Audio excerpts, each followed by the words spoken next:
Z1035344. It's Hammer. How are you? We got the head of Live Nation here. Sorry, the industry. What did you say it was? Industry relations. Industry relations. I relate to the industry. You do. It's Joey Vendetta. I wish I had a crowd here to applaud you, but we'll just do that. Don't you have the canned applause? For those of you listening, that's an applause that's on tape. You got to have that. Well, no, there's no tape anymore. What am I saying? No, it's all digital. You're showing your age there a little bit. Of course I am. All right, ladies and gentlemen, Joey Vendetta. Yes. There you go. Come on, the Hammer. One of my favorite people in the world because you named me the Hammer. People don't know that. Here's the thing. Whenever I come on this station, I have to tell the story really quickly that I named you way back in the day when I worked at Z103 doing the morning show, and you said, I'm going to call myself, and I said, no, you're not. No, here's what you're going to call yourself. No, I actually said Matt Reagan on the radio, and you were listening. You're like, you cannot say that on the radio. You can't use that name. You can't use that name. And so I said, come up with a name then. And then I saw a CD, and it had the name Hammer on it. I said, Matt Hammer. What a great name. And you were christened. You were born. Yeah. You were indoctrinated as Matt Hammer. Exactly. So let's talk Live Nation. Let's talk Budwiser stage. What a great summer for you guys. It was incredible. We opened with Janet Jackson, and we closed with 50 Cent. And in between, we had everything from Rufus to Soul to Post Malone to Zach Brown. I mean, listen, I know you're not a country station. We play country music, though. Oh, you do? We play Morgan Wallen, we play Luke Combs. Actually, that's right. I heard you play that stuff. That's right, because you play the hits. And Morgan Wallen, 3 nights, sold out. You couldn't get a ticket. And it's crazy. I mean, look, now we have these artists that are crossing over. These country artists didn't used to have pop hits, and now they're all over pop radio. Totally. And people go crazy for them. I mean, look, Eric Church, you don't play Eric Church, but he did sold out 2 nights. Yeah, it's crazy. Country was amazing this year. And also, look, again, the classic rock stuff always does well, and the hard rock stuff always does well, but country really exploded. Speaking of country, it was the first time, I think, in the history of the Billboard charts that there was actually 2 country songs in the top 10, which was Morgan Wallen and Luke Combs. Which tells you everything you need to know. It's not, I don't even know if you can call it country anymore. It's just mainstream music, and everyone's listening to it. And the People's Choice Country Awards are actually on tonight. This Song of the Year, Luke Combs, Fast Car, Morgan Wallen, Last Night. One of those 2, I think, are going to win it. I'm pretty sure Morgan will win that one for the last night. But anyway, back to the Bud stage. I like the boat that you take across. What is this, the lake house thing? That's the lake. The lake house is the VIP club that we built. So that's why you get in, because you're a VIP. Right, okay. And there's a boat shuttle from the VIP parking lot, and you take it over, and you're right there. You don't have to wait in line. You don't have to go through a crowd. Nothing. And I know that you took fair advantage of it this year several times, because I follow you on Instagram. That's funny. And I'm like, why is this guy on a boat again? What is he, Gilligan?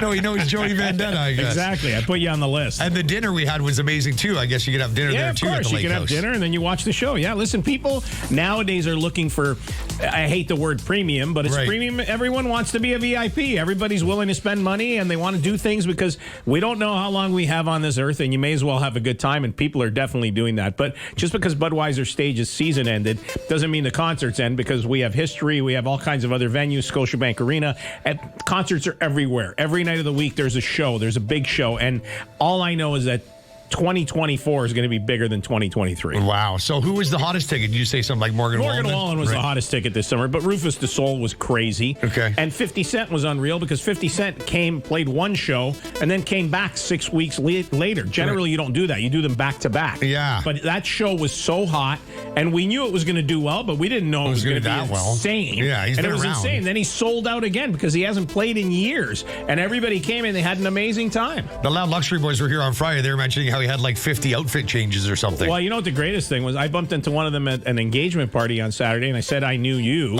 which basically gave me credibility instantly with the guy. And then I told him I named you. And he's like, I sort of heard that story. I'm glad I finally heard it from the horse's mouth. And I said, who are you calling a horse? That's funny.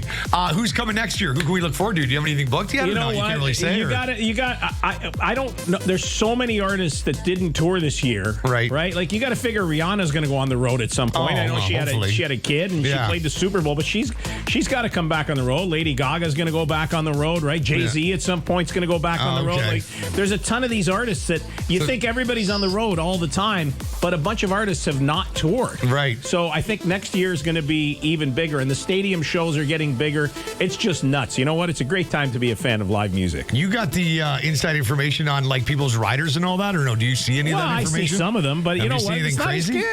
No. I mean, look, at the end of the day, I think the days of the crazy partying aren't what they were. Right. I think everybody's a little more judicious. Okay.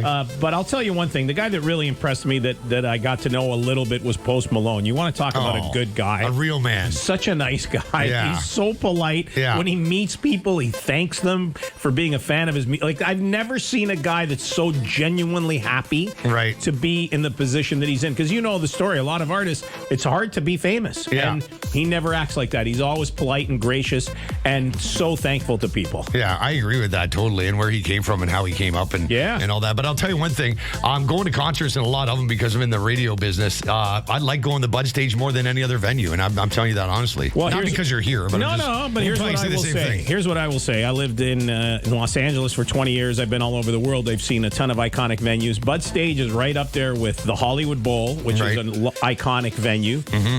If you look at Red Rocks in Colorado, which is an outdoor amphitheater made out of rock, which is kind of famous. Okay. And Budwiser Stage is right there. There's no venue that's on the water with that kind of view of a skyline with those kinds of amenities anywhere.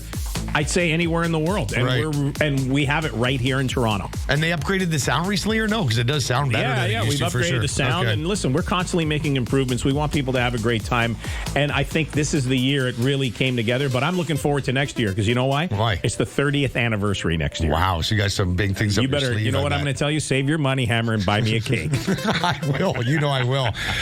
You want to say hi to anybody from the Live Nation crew, or shout out to all the people there? I want to say hi to the fans and the people that come to the shows because without the fans, we're nothing. Thank the artists, and of course, thank all our staff and everyone who works really, really hard to make these events happen. You don't see what goes on behind the scenes. Yeah. There's a lot of work that goes on, and we thank everybody that does all that work. It's Joey Vendetta from Live Nation. You hang out with the Leafs. I saw you hanging out with like Domi and all that. The Leafs are ready to get underway. They lost. You're such a Leaf fan, aren't you? Huge Leaf love fan. it. I always see you at the games. Yeah, right. You got a box of Kleenex ready to cry if they lose. Man, it's just you wear your heart on your sleeve, and you know what it is? Blue and white. Everyone else's is red. Yours is blue and white. Totally. And so with the additions to Domi and Ryan Reeves makes us a little tougher. And Bertuzzi, of course. Yeah, no one's going to mess around with the Leafs anymore. Okay, fine. It's that simple. Do you think they still have a little bit of a problem on the back end, though?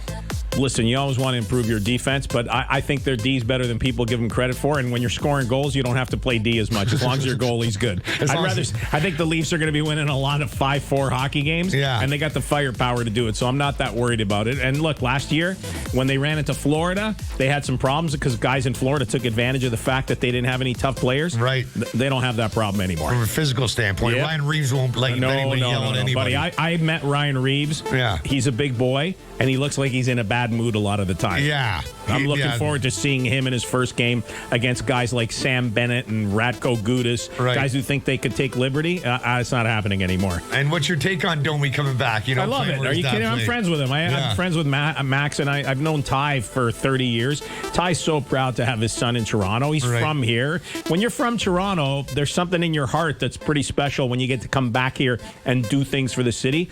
Max Domi loves playing for the Maple Leafs, and I think he's going to have a great season. Yeah, I honestly do too, because he's coming to play for where he wants to play, I think, and his dad plays, so why wouldn't you want to do the best you've ever done? Give me a song that we could play, maybe one of the artists that were at Bud Stage this year that you want to hear. Well, you got to end it with the artist that ended it, and he did 2 nights, 50 Cent. Oh, a remix is okay for you or what? I'm okay with a remix. I'm okay with no mix, just as long as it's not cake mix. Industry Relations at Live Nation is Joey Vendetta. Thanks for coming by, man. Love Always catching up with you. You're the best, man. I like your shirt, too. Maple Leafs hockey. Go Leafs, go. All right, bro. All right, Z1035, 50 Cent in the Club remix on the All Request Power Hour.